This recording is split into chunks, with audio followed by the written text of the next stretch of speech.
Sauron, the Dark Lord, ruler of Mordor, is perhaps the most famous fictional villain of all time, and the archetype for almost every fantasy villain to follow. Sauron himself is famous for his black armor and massive stature. Across all his many adaptations, this has been perhaps the one constant. However, does Sauron really look like this?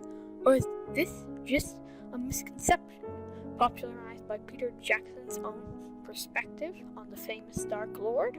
Today, we will answer all of these questions and more in How Sauron Really Looks. While his armor is the one constant outside of canon, the one constant in canon is his nature as a sorcerer. But what is a sorcerer, and how does a sorcerer look like? A sorcerer is, simply put, a magician that practices sorcery. Sorcery is implied to be, quote, power, with a capital P, in contrast to art, with a capital A. Sorcery is the domination of creation and its tyrannous reformation. This is what the servants of Morgoth and Sauron use. In Lord of the Rings, sorcery is an expression of evil, and in Lord of the Rings, evil degrades. That's all well and good, I hear you saying, but how does this degradation look like? Well, luckily, we have a sorcerer in Lord of the Rings who himself was specifically noted to degrade due to his evil, and we can see the effects. Sauron. But the problem with that is pretty obvious. If we knew how Sauron looked like, we wouldn't be having this conversation. Luckily, we have another explicit sorcerer in the form of the Witch King. The Witch King didn't have quite as much emphasis on his degradation, but we still see some of the effects.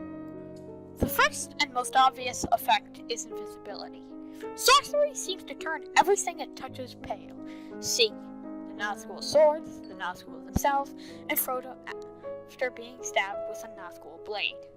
Eventually, everything it touches goes completely invisible, robes and all. Though, stuff put on later doesn't. Come to think of it, people ask why the One Ring didn't make Sauron invisible, but how do we know that? After all, bearers of rings are not completely undetectable. The Nazgul themselves are surrounded by an aura of dread known as the Black Brass, and the four hobbits plus Aragorn felt rather than see them come. Sauron would most definitely have that, plus the unbearable heat of his presence, which killed Gil-galad with a touch.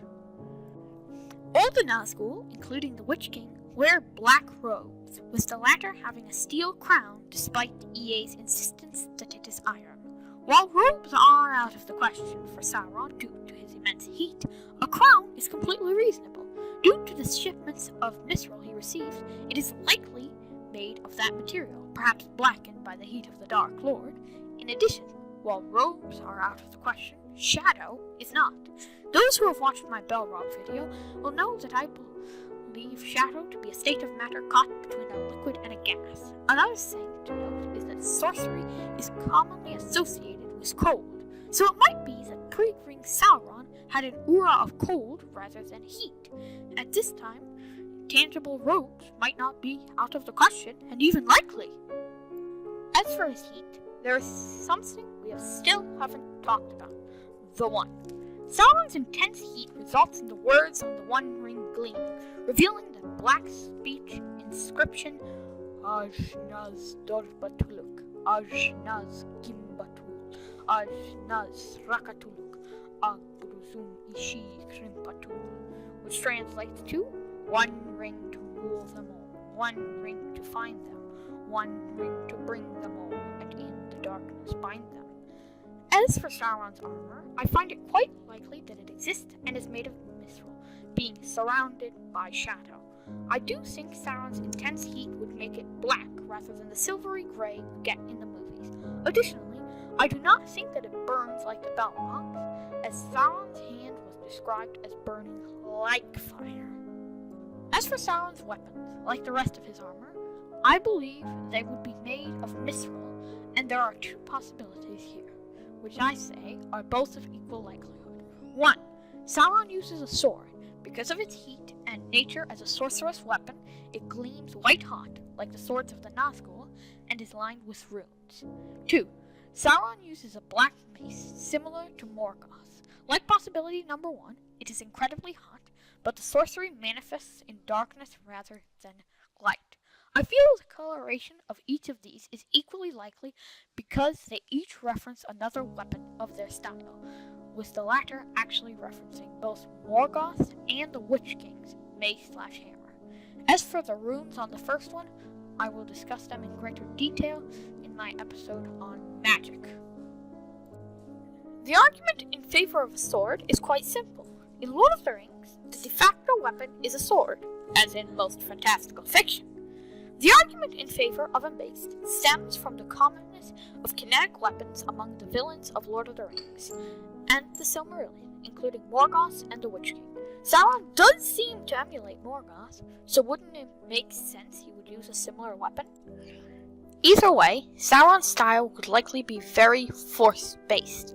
I would best liken him to Darth Vader from Star Wars, less aggressive than his master, Sidious/Morgoth, but still with some ferocity. Like Vader, he would likely prefer power attacks to more precise and yet less forceful slashes. Unlike his master, Morgoth, he didn't literally hammer his foes into the dirt. With his immense cunning and skill with illusions, mental attacks like the Dunmonk of Count Dooku and Vader seem like. Sauron also is implied to have red glowing eyes like the Witch King's, which I will discuss later on. Contrary to popular belief, the Eye of Sauron is in fact a tangible object, though not a form of Sauron, and is referenced in a quote as looking out of a window on Barad-dûr. If I were to hazard a guess, I would say it was created via use of the Palantir of Minas Ithil/Morgul, which I will discuss in greater detail in the magic video. So far, we have spent a lot of time talking about what I like to call Sauron's true form, not to be confused with his form in the Annual Delay. Every Ainu can take multiple forms, Sauron included. In fact, he was famous for his use of this ability, though he did eventually lose it. Before he lost it and was trapped in one form, he did actually have multiple forms, but he favored one above the others. This is a form we have been talking about for the whole video, but he did have 4 other forms described. I should note he probably has many others undescribed. The forms ranked in order of complexity are... Form number 1, snake form. This form is pretty simple. It's just a snake. Though I would guess it's big and black, knowing Sauron. Form number 2, wolf form. Again, pretty self-explanatory.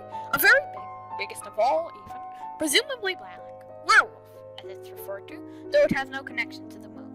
However, this has one interesting detail in the form that its eyes have a fell spirit in them that terrifies those who look at it.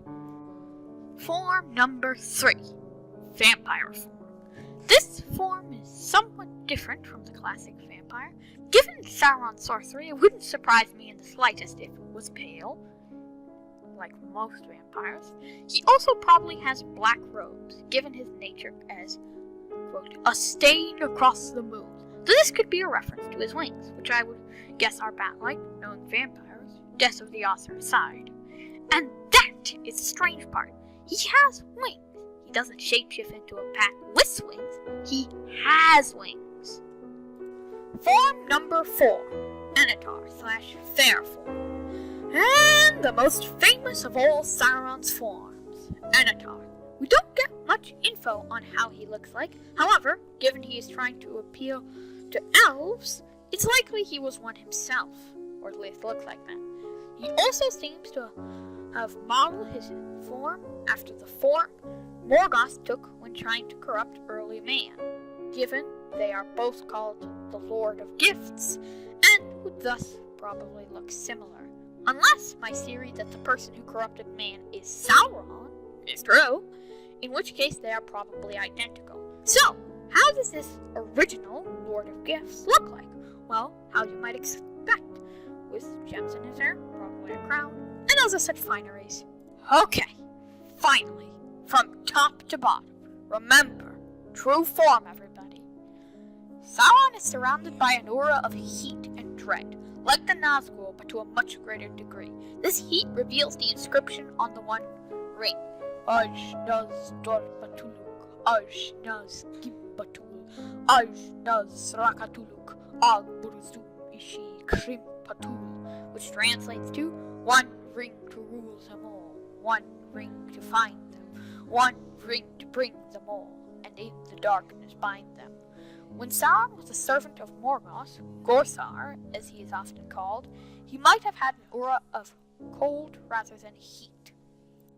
Sauron has a cloak, so to speak, of shadow around him.